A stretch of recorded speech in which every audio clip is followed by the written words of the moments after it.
Okay, we think we're in the right time to get started.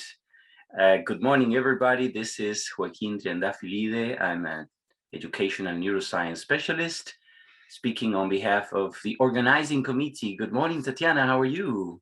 Good morning, Joaquin. How are you today? This is a great morning for us here. I am Tatiana Bustos, bilingual global director for the bilingual program at Cognita, Chile, and we are super honored to be hosting this event with you today. Wonderful. Yeah, I'd like to remind our audience that yesterday we had a first great day. So if you missed any of it, you can always subscribe to the conference YouTube channel. Remember, the recordings of the sessions will not be shared individually, but you can always you can subscribe to the channel and then get to see the recordings as they are launched on the channel. Okay, and I'd like to remind people about what happened yesterday. We had a first great presentation by Penny Ur. We traveled all the way to Israel, okay, where we joined Penny. Then we traveled to Europe, Italy, the UK, with Vicky Condrogiani, who spoke about the bilingual brain. And then we ended up landing safely back in Chile with Kika, with Francisca Kelly, right? And a wonderful first panel where you were participating, right? Yes, I was there with Bob Finlay, Billy Forward, and with Valeria Capetillo, talking about best practices in bilingual methodology. Right. And now, okay, could you please remind us about today's schedule, Tatiana? Well, today we have a very interesting conference or second day. To start this day, we have Edward Groughan, who is our Cognita representative, and then I will have the time to introduce him properly. Then we will have Hedbert Puchta, also some very interesting topics. And this is very special because we have Vivian Nancuante and Hortensia García, who will talk about, bueno, esa parte va a ser en español, van a hablar de lo aymara, así que me permito hablarlo así. And then we will have our second panel and at about 1 o'clock to talk about literacy today. So it's going to be very, very interesting, Joaquin. We are super looking forward to listen to our speakers. Great. So before we leave you with our first guest, I have two announcements to make. The first one is, if you're wondering where you can get the program for the day, the conference program, I'd like to ask our back office great assistants to post the link to the program right now, where you will easily be able to download the program and then you can follow the rest of the day. That's announcement number one. Announcement number two, please remember to rename yourselves. That's to say, when you access the Zoom room, write your name so we can identify your official name to which you were enrolled for the conference. If that's not the case, you will get a couple of warnings, and after that, we'll kindly invite you to leave the room because of safety reasons for the rest of the people attending. So having said this, Tatiana, I'd like to leave the floor for you and our special guest coming all the way from Singapore. Yes. Isn't that something? All right. So we're super grateful to have Eddie today with us. But before that, I would like to talk a little bit about Cognita. Well, as I told you, my name is Tatiana Bustos. I am the bilingual director for the program that we have developed and implemented in 10 of our schools. Cognita is an international educational group. We have schools, we have more than 90 schools around the world, in Asia, in Europe, in Latin America. So, and we are an inspiring world of education. So we really believe that children can learn and we want to empower them with bilingualism in the case of Chile and with a great education. And today I am honored to introduce one of our head teachers.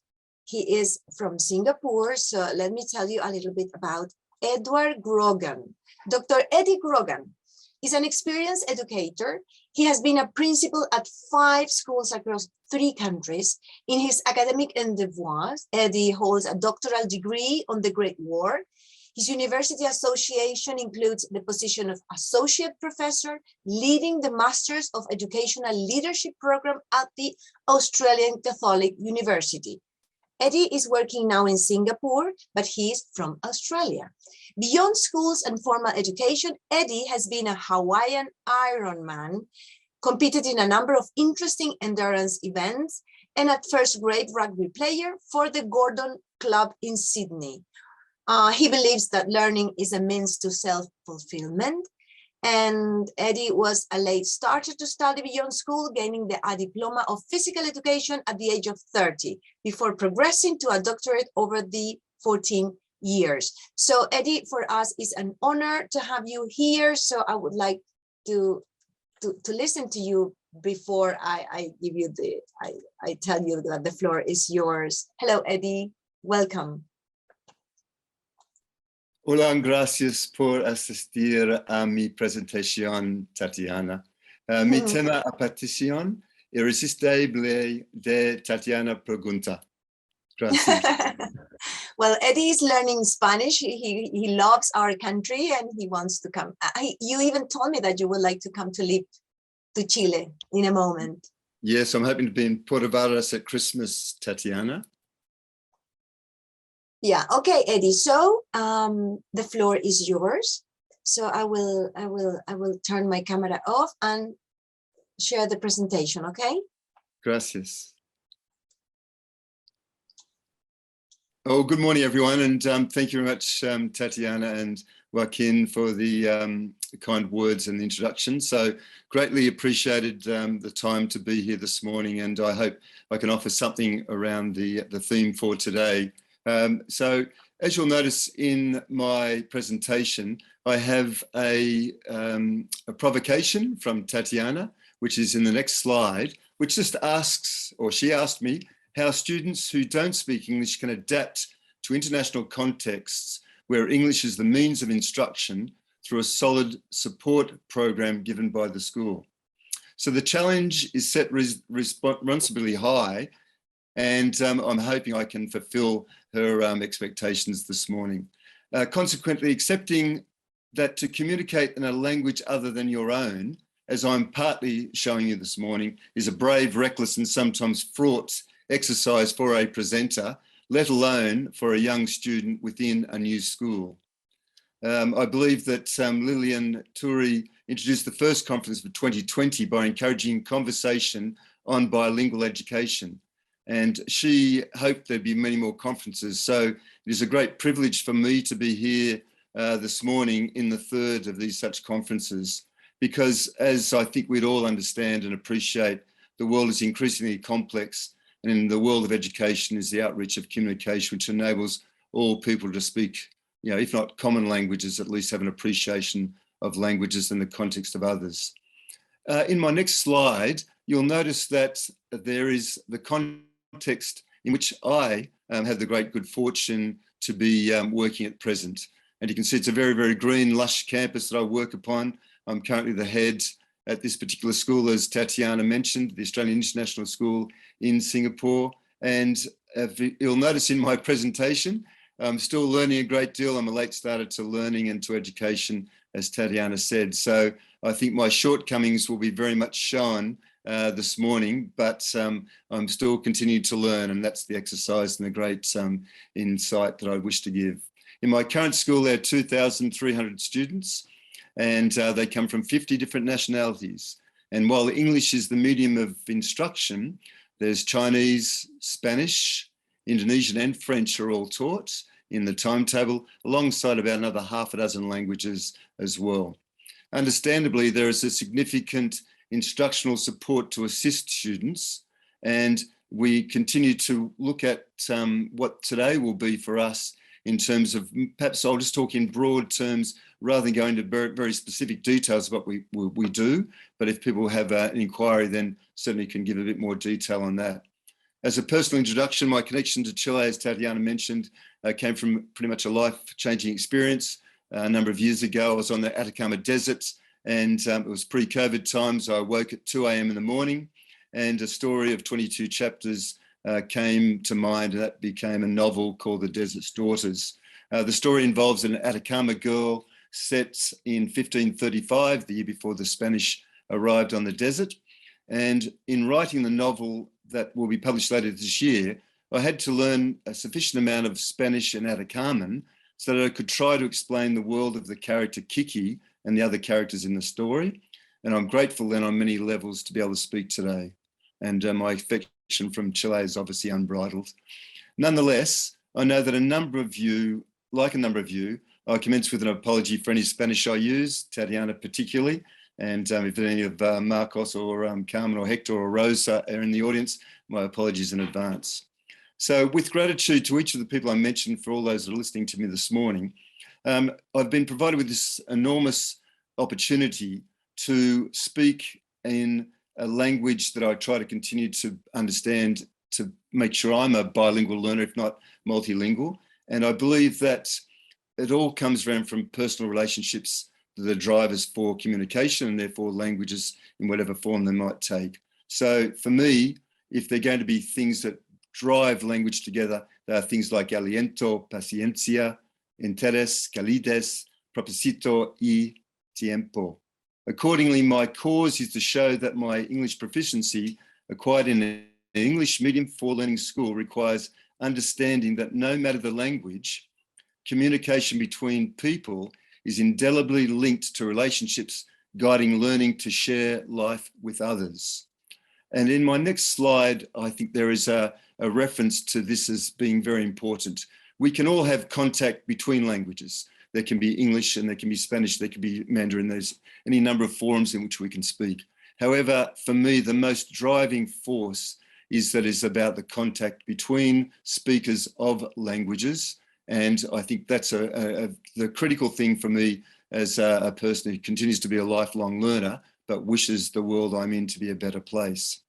So from this position of the topic, I face a similar dilemma in my attempts to learn Spanish as any student would who comes to our school or into international school where the medium of instruction is English. What hope then do schools offer to enable adaptation for non-English speakers in an international school? The accompanying challenges, according to a researcher called Sun, primarily reside on 3 levels. And in my next slide, as synthesized as his very exhaustive paper might show, you can see that I'm looking at a number of areas which derive from his direction, which give 5 operating approaches that I believe I can convey this morning.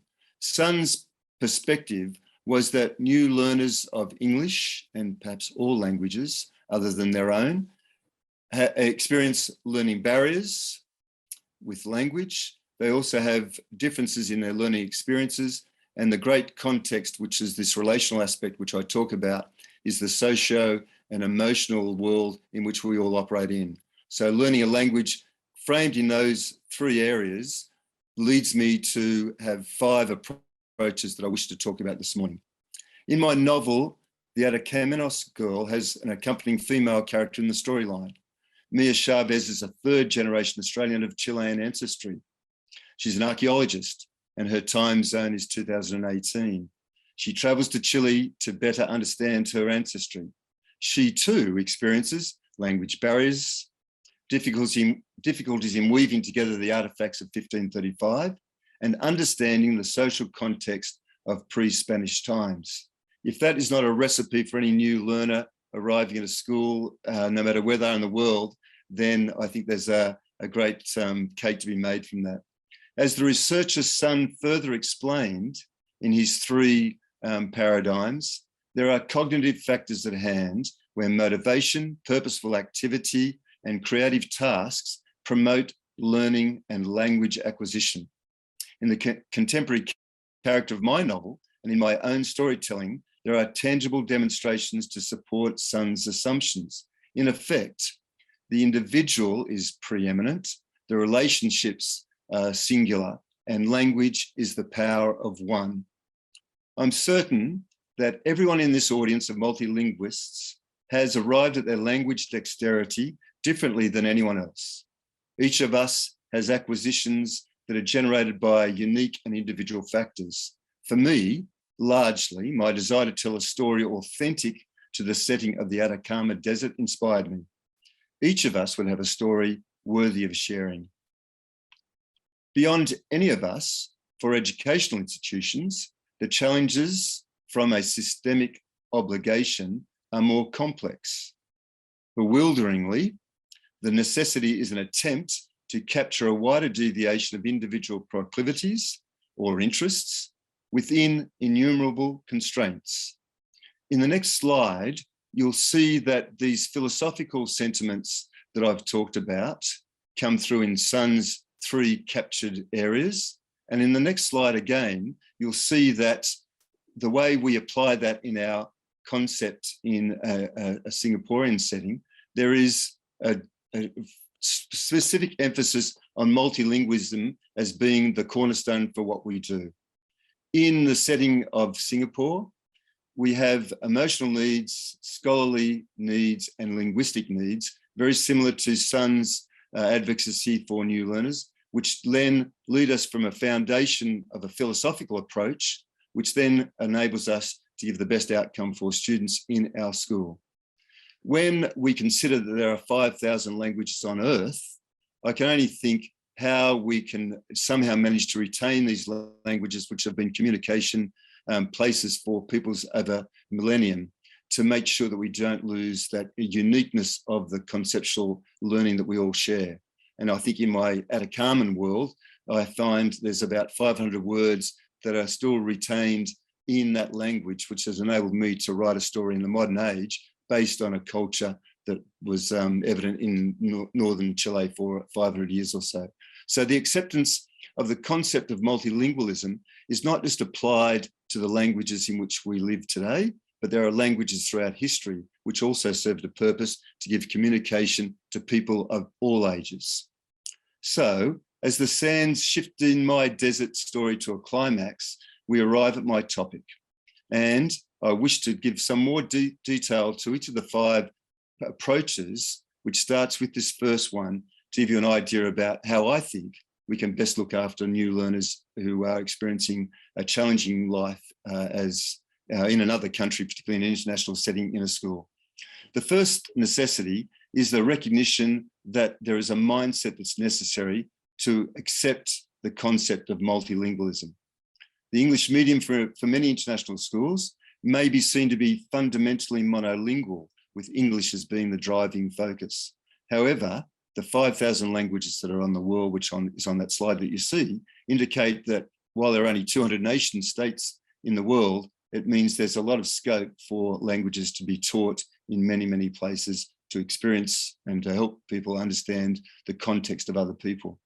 Therefore, any perceived narrowness of English language in an international school is not an accurate representation of our global world, and that is increasingly the case. Multilingualism abounds in schools, and ensuring measurement of language proficiency is overwhelmed by placing an emphasis on multilingual speech in its social context is a prerequisite for accepting children who are trying to learn a new language other than their own. In the next slide, one of the key people in this area who I'd certainly recommend you might wish to do a search on is Lera Boroditsky of Stanford University. And I think this captures the elements that I believe most of us as educators would embrace.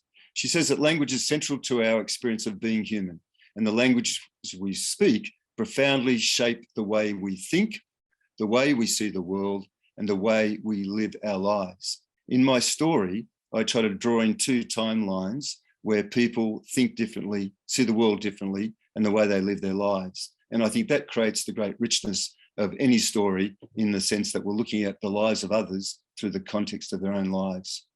So how do we capture that in our modern age?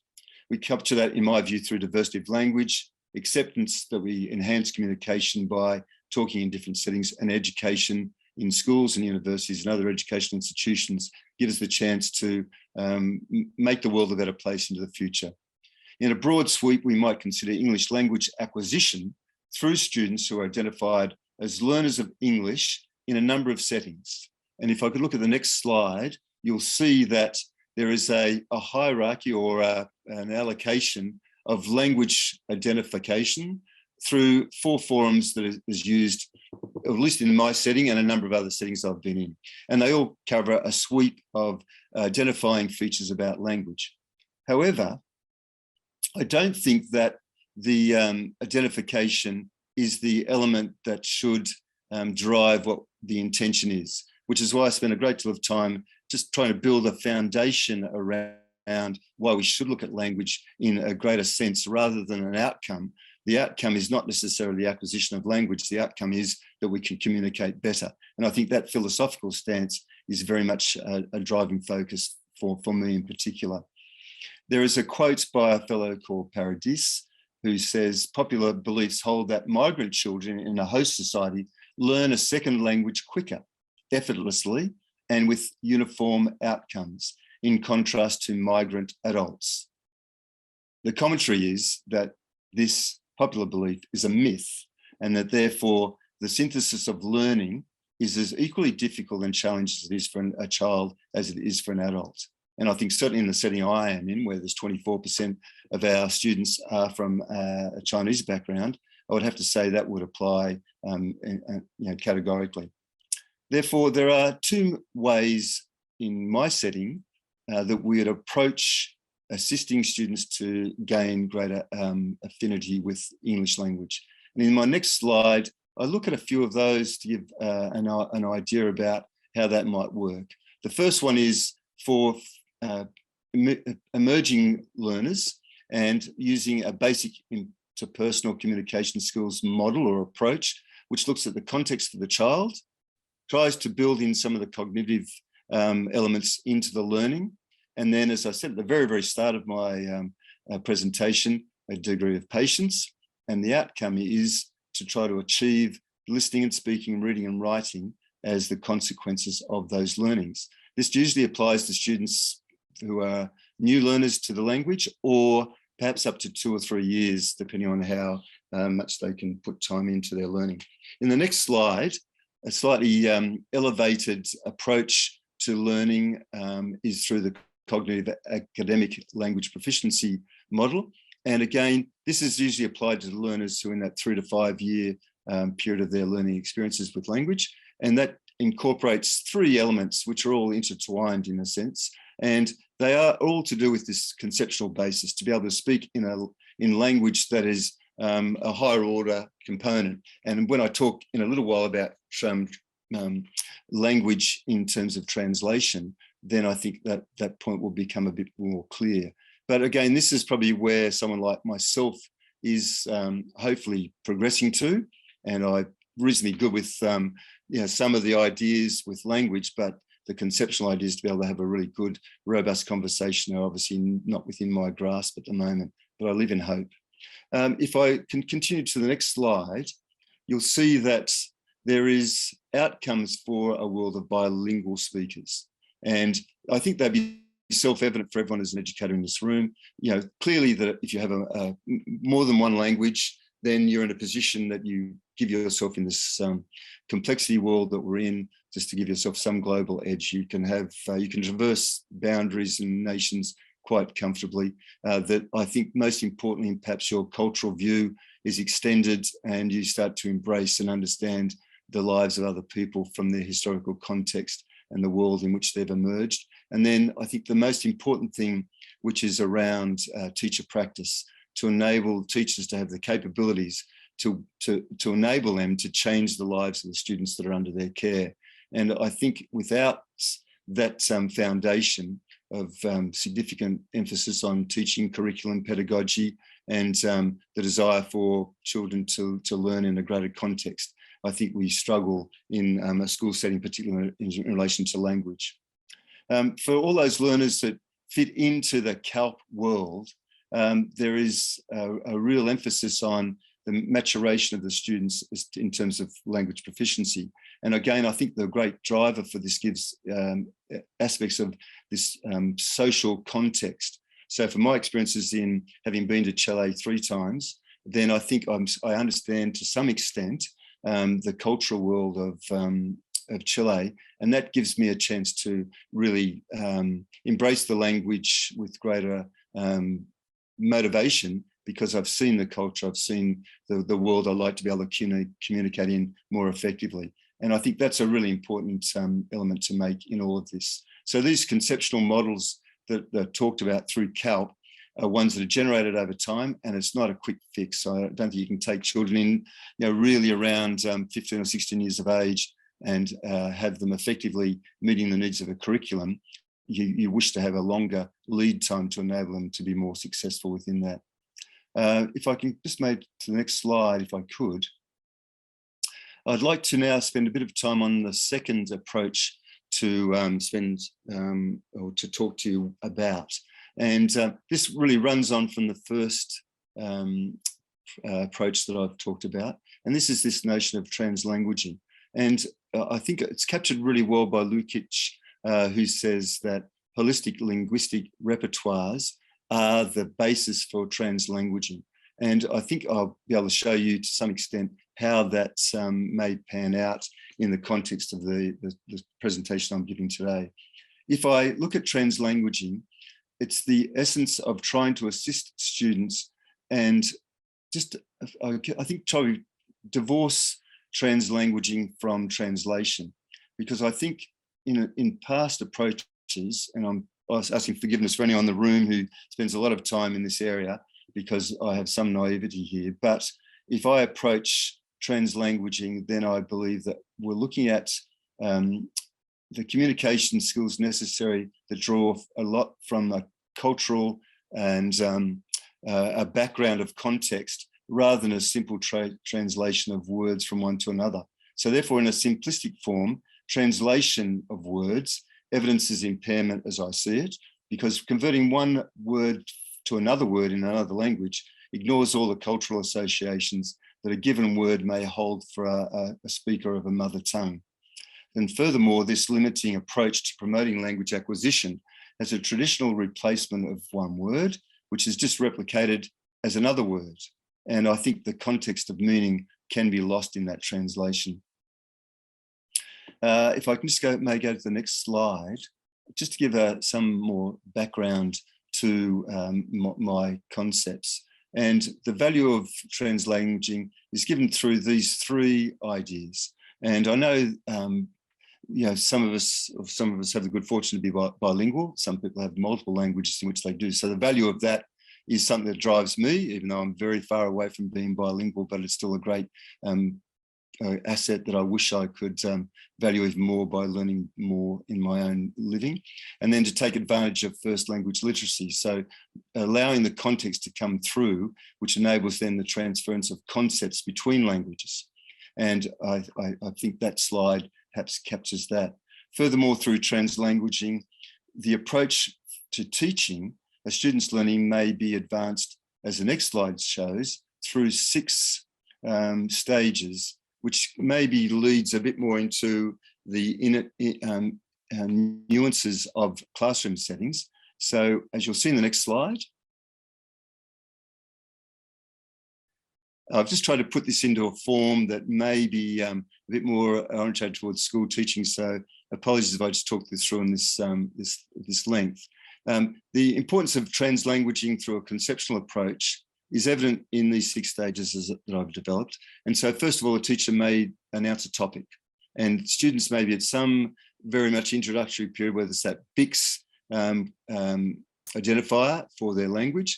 And so we might be able to talk about, okay, climate, or in one sense, in this example I'm trying to give, through evaporation. What happens when, I believe Santiago is quite dry at the moment. And so it might be a good topic that we look at for a Chilean student, for example. We're going to look at climates around the world, and that's going to be the general topic. However, we wish to enable the context of the student to draw references so that their language can be enhanced. So the affinity with Santiago, what is the weather patterns like in Santiago? How does evaporation occur? What is it like then with application? So how do I apply the knowledge of what little I might know about Santiago's evaporation, and then I can apply that through research, and then to develop something that is then going to meet the needs of the conceptual transference of that information into a learning setting. And then in this sense, the affirmation is through meeting the needs of the assessment task, and then the articulation comes through the student, representing the ideas from a conceptual base first and foremost, rather than from a simple translation of English terms into Chilean terms, or Chilean terms back into English terms. I hope that gives some emphasis there, although I think Tatiana is going to ask me a question on this at some stage later on. So the outcomes for translanguaging, they bring together everyday learning for the learner through a holistic school experience. As I said, it's this repertoire of language, a holistic one, which then drives us. And I think the next slide may give something of a conclusion for the benefits of translanguaging. And again, apologies, I've just noticed one spelling mistake as soon as that screen came up. So awareness, it's not a strange word I've just invented. But again, those 8 benefits of translanguaging, again, incorporate Sun's view that there's a socio emotional element to learning, which is fundamentally important. And then there's the learning challenges, and then the learning experience of the child. So each of those 8 should be evident in the benefits of translanguaging if you're going to have a program that is sustainable. And as the brief that was put forward to me from Tatiana is to say that there's solid support based not only in the conceptual side or philosophical side, but also in the interaction that occurs between the student and the learning materials that are there. In the next slide, I take us into the third element of what I think is very much an important component to a language program. And again, I think we all want to know where we start and what, you know, even from the very good fortune I had to be prior to this presentation starting, I just loved hearing Joaquin and Jose, who helped me, talking about the preamble, how things are going to go for the session that I'm part of. So having a benchmark in which to start from gives a base for us to think, okay, I can monitor my progress, I can see where I've come from. So again, this approach I think is critically important, is to monitor and to know where you stand. And from there, then you, from an educational point of view at least, and probably from other areas as well, then you can identify what you need to do to become better at the task that's ahead of you. So this third perceived program of need is the identification of an incoming student's learning readiness and needs in relation to their English knowledge. The prerequisite of reports is obviously understood, and they in themselves are relevant to some extent, but having an assessment tool such as the one I'm advocating, or one that I know of and which we use, is the world-class instructional design and assessment test and a series of tests. And if I can just show that in the next slide, I'll give a bit more detail to how this may function as far as our school goes. So you can see that the test itself is an English-based proficiency test, although for the audience, it is also has a Spanish component, and some of you, I'm sure, you may well use this. So again, apologies for my naivety on this. It is not a content test, which I think is very much important, particularly in the setting I'm in, because very much an Asian focus on education is about, you know, content and outcome. The journey is a little sometimes lost in the way, you know, things are approached. But WIDA in particular helps to assess the students' speaking, listening, reading and writing aspects.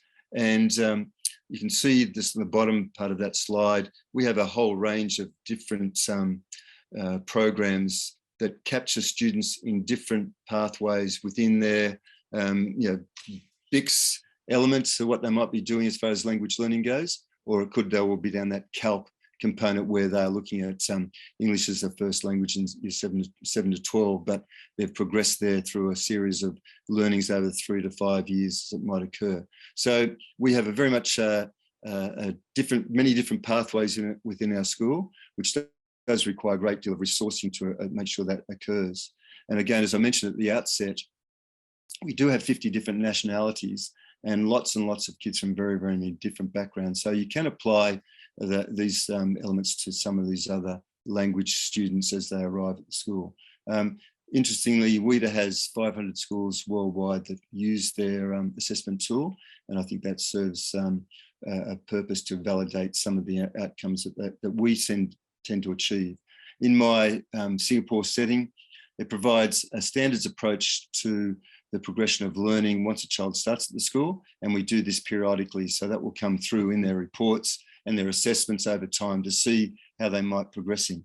I don't have a report to show you on screen, but it's intriguing that when we look at students' reports, given the standards, there's 6 standards, and you can score up to 600 points, 100 points allocated for each area. And again, the diagnostic for this is very, very accurate for us, and enables us to identify children who might be emerging from that very prerequisite stage 1 component right through to reaching and exceeding, which are the higher levels. Interesting enough, one of the children who was the Dux of English 2 years ago was a Chinese student when she arrived here in year 7. So, you know, her capacities to learn were extraordinary, given that she was led the students in the graduating year, despite coming from a Mandarin background. So quite extraordinary in that sense. So if I can thoroughly advocate the use of WIDA or another assessment tool, in which gives probably a very much a diagnostic approach to assessing student learning. I think teachers obviously have a clear understanding of how a student is progressing, but I think having that correlating or triangulating data gives a greater opportunity to perhaps identify areas where the student might need further work. And again, if the intention is to try to find a conceptual approach to learning, which I think as the research indicates is 3 to 5 years at the minimum, then having that diagnostic tool through a WIDA may be an element that may be of great assistance. The fourth element and approach I take is in the next slide. And again, this comes back to a centre around a school or any organisation, essentially. I use the word astute because I think that covers many fields of what you try to find in any organisation, but certainly in a school setting. The importance of establishing a relational component around the child, a care around the child, as I mentioned at the very, very start, and is the philosophical base in which I work and many others in this school tend to gravitate as well, is all about how do we find greater depth and meaning and opportunity to understand the child from the outset. And we believe that then gives us this opportunity to provide the child the best outcome academically, not only beyond the culture of being in Singapore in a different setting. So in the next slide, and I won't talk through this one in any great detail, and it's just a rash of a number of things that we do. I just did this as a bit of a brain dump. I didn't spend a huge amount of time doing it. It just came to mind pretty quickly. But you can see that there's a significant amount of input from a large number of people that occur. So while we might have an admission process which goes looking at, okay, can this child meet the curriculum? Do they have enough language proficiency to be able to start at the school, and can we get them going underway? In most cases, yes. But there's obviously a great deal of information that goes into assessing whether that's possible. And once the child's accepted into the school, then there is a number of processes that are done. And a lot of those are centered, as I say, around this idea about how do we get to know the child as best we possibly can to be able to assist them. And that socio-emotional level that Sun talked about is very much apparent in everything we might do. So even things that I didn't put it on this slide, but the students will receive a card from me. I mean, the cards are made by students at the school, so there's lots of cards. It's just a card of welcome. And equally, the students are also given a red ribbon to wear on their shirts or some on their apparel, which enables them to be identified as new students. Given we have a great deal of turnover at our school, we probably go through about 700 students every year in and out because of the way Singapore works. So we're constantly having students coming in, students coming out, students from very, very many different backgrounds coming to the school. So the identifier of the red ribbon enables students to reach out And as always, you're just delighted when you hear stories about children who don't know a particular child, but identify them as being you, and then try to give them some assistance or just say hello. So that's also important. Also, the essential thing is around about the contact back to the parents. As I say, we have a lot of parents who are not first language English background, so that does enable us to try to establish ourselves with the parents on a level of communication that may help both at home and the student while they're at school. If I go into the next slide, you'll notice that this conversation I've been having is around about a learner profile. And again, these are broad areas. There's a lot more that could be filled in the white font, but essentially we're looking at the home environment as being very much an important one. If we get to know the home better, then I think we're in a better position to whatever's invested in the child at school, we can reinforce that in the behaviours of the child at their home. And looking at obviously the cultural background of the child, as I say, we have kids from 50 different nations in the school, so that in itself is complex, and trying to understand that. We have the schooling component, which is looking at a lot of the aspects about their previous schooling, given schools are very, very different on occasion in different parts of the world. And then finally, this idea about the students' world, getting to know a little bit more about who they are and the sort of life they may wish to lead in the school and beyond. And that rounds up that the fourth approach. The fifth one that I'd like to talk about is on the next slide, which is looking at this a cooperative or peer learning support program. And I'd really like this quotation, because it just says that if you don't find a friend here, it's going to be hard for you. And I think we all understand that. But if we can find a way that we reach out with children, again, the socio-emotional outreach to people, then if that can be established, then you've got a basis from which you can learn, you feel more comfortable, a little bit more confident perhaps, and then the world is not quite as daunting as it might be. So this final desired attribute within a school to help students with their language, English in particular, is a student integration program. Essentially, it covers a few areas which I'll talk about. I think the most important one perhaps is kids talk to kids, and I think students to students, and therefore if they can give them a perspective about the way things are done around here, then those uncertainties may be lessened because of that.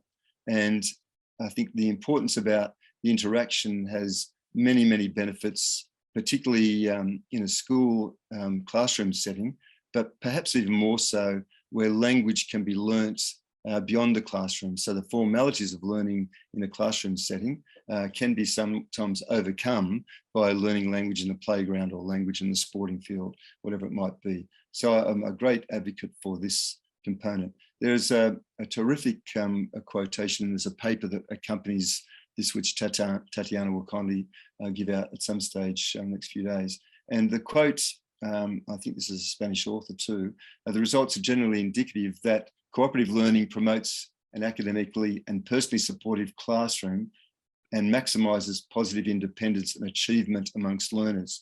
So the research is very clear that this has a very much an important component to it. In the next slide, I just break down just some elements about how this looks. You can see there's a significant concentration again on the beyond the classroom aspect. And I think this is where schools, just by the structure of schools and educational institutions, it's just more difficult to do that. And if you think about, for example, I teach a year 7 English class, so kids that are 12 and 13, I have them 4 hours a week. What do they do for the other 160 hours? All of these things and a lot more. So they can gain a great deal more in their language acquisition than they would in my classroom for 4 hours. So I'm very cognizant of that, but again, that's an important element to what we might see. Right, so, and then the next slide, if I may please, I'm just going to conclude now. I'm conscious of time. I think I'm getting close to the mark. And I just want to say in a final few words, it's evident my Spanish is still poor, I accept that. But like any student, I'm trying to improve, and willingness is obviously one enormous aspect for that. And as I've attempted to explain and outline, to assist non-English speaking students learn in an English-directed curriculum at an international school, there's 5 elements I believe are needed, and I've talked those through. There's the organizational structures, there's a method of assessing language, there's a conceptual adherence and support of multilingualism, there's a peer cooperative learning approach which embraces the student body in the school, and finally there's an application of learning that transcends translation of words to translanguaging concepts and ideas which enable us to communicate better. And I would think in closing, in a world where we're all striving to overcome the boundaries of nations and resolving the challenges of school learners in languages other than their first for educators is worth our persistence. So gracias por su atención. Espero haber ofrecido una perspectiva útil. Gracias. Okay, Eddie. Thank you very much. Thank you very, very much for your presentation while you were describing the Australian International School and all the processes and all these steps that you follow and all your recommendations. I was remembering that when we were there were these Chilean students welcoming us there. Yeah. And for us, it was very, very, I mean, it's unforgettable because they were so happy there.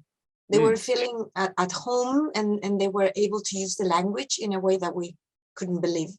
And not only students, but parents were really, really happy and honored of being part of that school. So I have this question in relation to translanguaging, but listening to you, I think that there are many others. So let me have a look at the chat if we have some questions from the audience. So guiding back to model. Going back to the CULT model, is that a model Cognita has developed? I don't think we can lay claim to that, but I'm sure we're contributing to it. Yeah, no, because yesterday when I was talking with the rest of the colleagues in the panel, we also talk about CULT, which is the cognitive, academic proficiency, and it's important. I mean, it's not that something that we do at Cognita, but something that we all bilingual schools should be. It says here, in your experience, what would be the role of parents who do not speak a second language? Look, it's always obviously the great challenge, isn't it? My concentration is always on the children first and foremost, and the parents obviously have a place that we try to triangulate with. But clearly it's to inform the parents about what the children are learning, and I think that is the most important thing. If they're aware of what we're trying to do, which again, that communication piece is critically important, then I think that's what has to be encouraged. And certainly to be able to, I don't think parents who don't speak, the language that children might be instructed in, realistically are going to perhaps have the time to do it, but just be supportive of what the school is trying to do from a language component is the most important thing. And therefore, if the school can encourage the parents to be encouraging, then I think that gives the school a chance to exercise its good habits. Yeah, okay, thank you very much. There is this concept about translanguaging, which is a kind of new concept probably here for some bilingual teachers, and usually it's kind I don't know if it's opposite, but here in Chile, as English is not even our second language. I mean, here in Chile we speak Spanish and some other original languages in the north or in the south of Chile. So when we promote bilingual education, we use the full immersion model. So how does translanguaging, how can we introduce translanguaging in our full immersion model? I don't know if the question is kind of clear. Yeah, if I grasp it, look, I think that they are intertwined. I think they can work closely together. I mean, translanguaging from my studies has been around for 30 years, and it's got a bit more finesse to it in recent times. So immersion could also be, I think, encaptured in the term as far as what you're trying to achieve from the learning component. And essentially, it's just coming from this idea about how do I create, and that's why I try to use that example of evaporation, that you end up in a situation that the concept should be understood first, and then you can apply the language to it. So, for example, that one about if I had climatology, it'd be good to know how the climate works, and then I can apply that from my own language experiences into a language that can be supported by whatever form I'm instructed in. Yeah, I like what you said about this thing about that language shapes the way we think. So I kind of connect the translanguaging to this, because there's a cultural thing there, and that there are many words in Spanish that are not possible to translate into English, for example, because they are part of your culture. So I think that we have to think a little bit about this concept and to practice it more. Can you give an example of translanguaging? Because it's very difficult for me to think about something.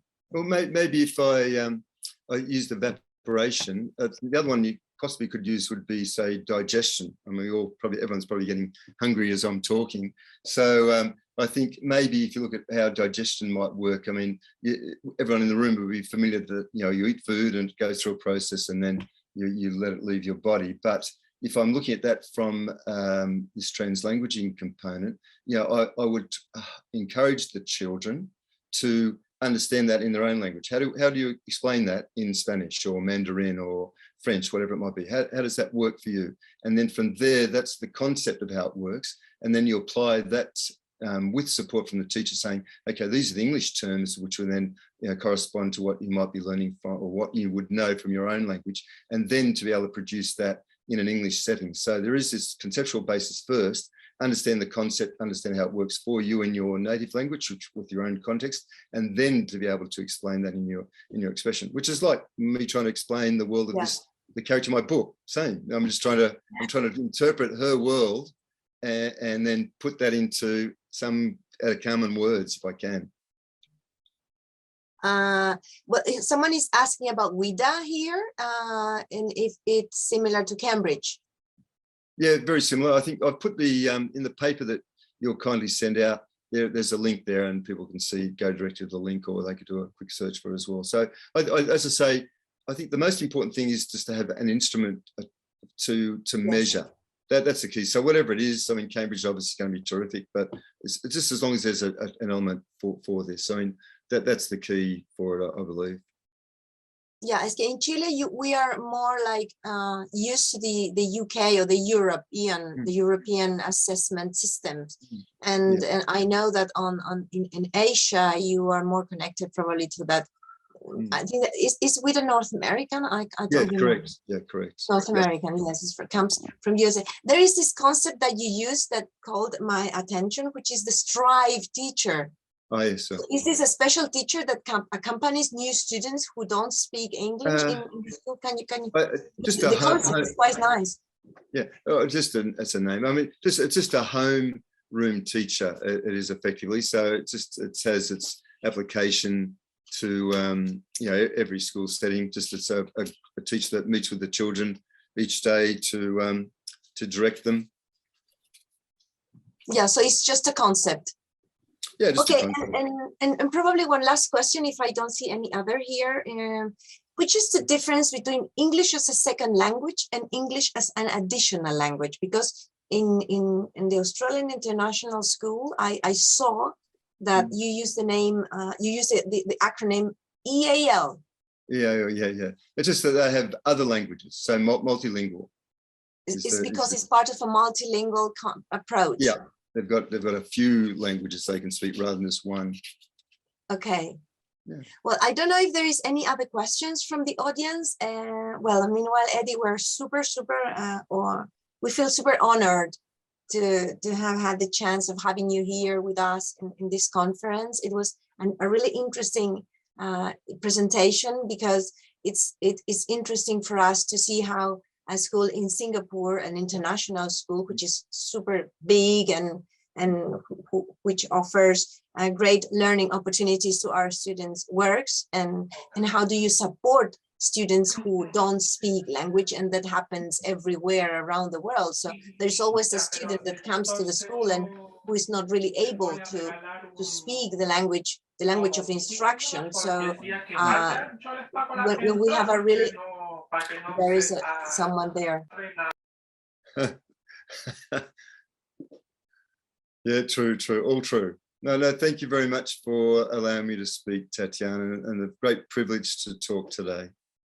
So as our Cognita Schools representative here in this conference, it was an honor to listen to you. And I need to tell the audience that we will be sharing Eddie's presentation accordingly, together with the rest of the ones. So thank you very much, Eddie, again. It was a pleasure.